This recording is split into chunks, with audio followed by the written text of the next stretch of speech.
Baby Nero longed for the embrace of a mother and a father, but instead he was left like a can of tuna out on the patio steps.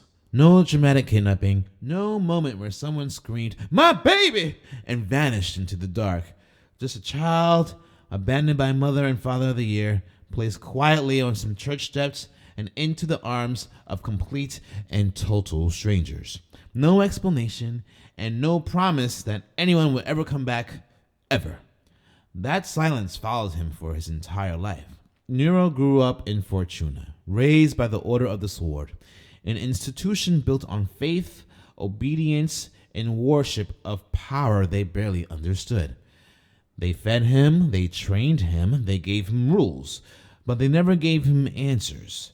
From the moment he could think for himself, Nero felt it. Something inside him didn't fit. He was quick to anger, quicker to act, too emotional and too intense. And when the Devil Bringer manifested, that feeling turned into fear, for it didn't look like something that would come from the heavens. Something about him was wrong. This will make anyone subconsciously think that maybe the reason I was abandoned wasn't an accident. Navigating and surviving adolescence for Nero was not easy, since he was constantly bullied for being an outsider. But two people refused to join in on the reindeer games: Curie and Credo. Curie didn't look at Nero like a mistake or a weapon. She looked at him like a person. With her, Nero wasn't a demon hunter or an orphan or a problem waiting to happen. He was just Nero.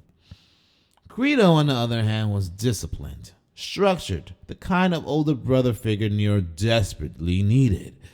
Between them, Nero built something fragile but real, a sense of belonging.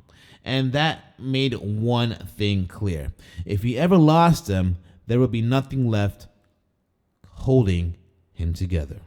When Devil May Cry begins, Nero believes he knows who he is. He is a knight, but not the traditional kind.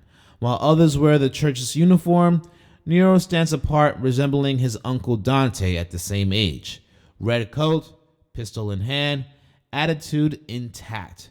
Is proof that sometimes, no matter how you raise, nature finds a way to surface over nature. He is also a protector, a loyal soldier to the Order, but that illusion shatters rather quickly. The Order is corrupt, the faith is hollow, their God is a lie. And Nero, the loyal one, is forced to watch everything he trusted collapse in real time.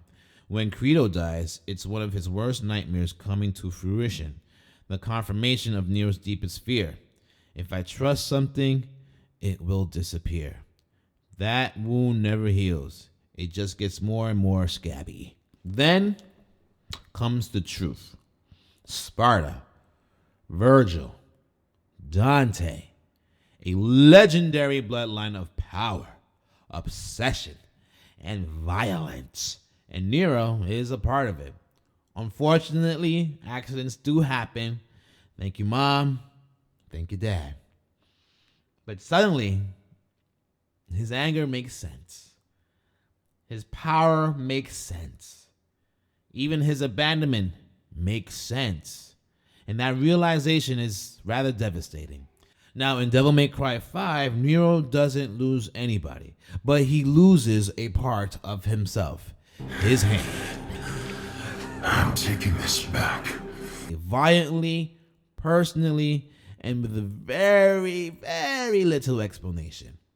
For Nero, the physical loss is every abandonment happening again at once. Left as a baby, left without answers, left to clean up someone else's legacy. Except this time, Nero doesn't freeze, he gets rage baited. Nico gives Nero a mechanical arm replacement. Because Nero doesn't want to reclaim what he lost, he wants to build something new. Each Devil Breaker is a statement.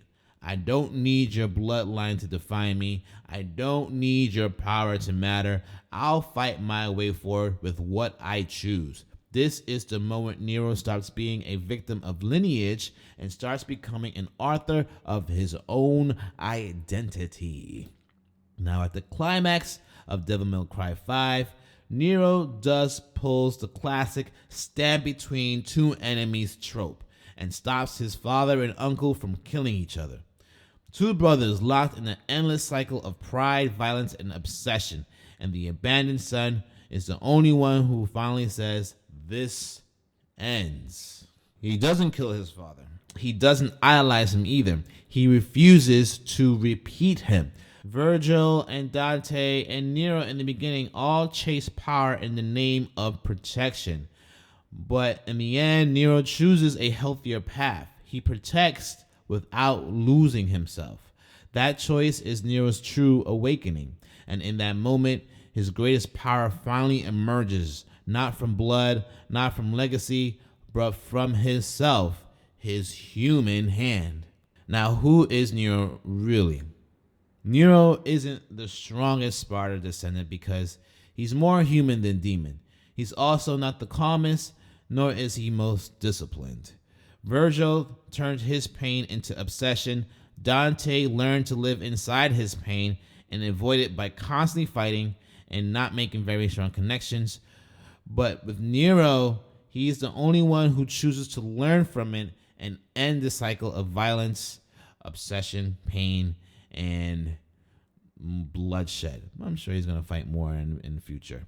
His anger comes from abandonment. His loyalty comes from fear of loss. His love comes from knowing what it feels like to have nothing. And when he chooses Kyrie over legacy, compassion over pride, and restraint over domination, Nero becomes something new. He becomes a genuine, good-hearted person despite all the trauma that he's been through.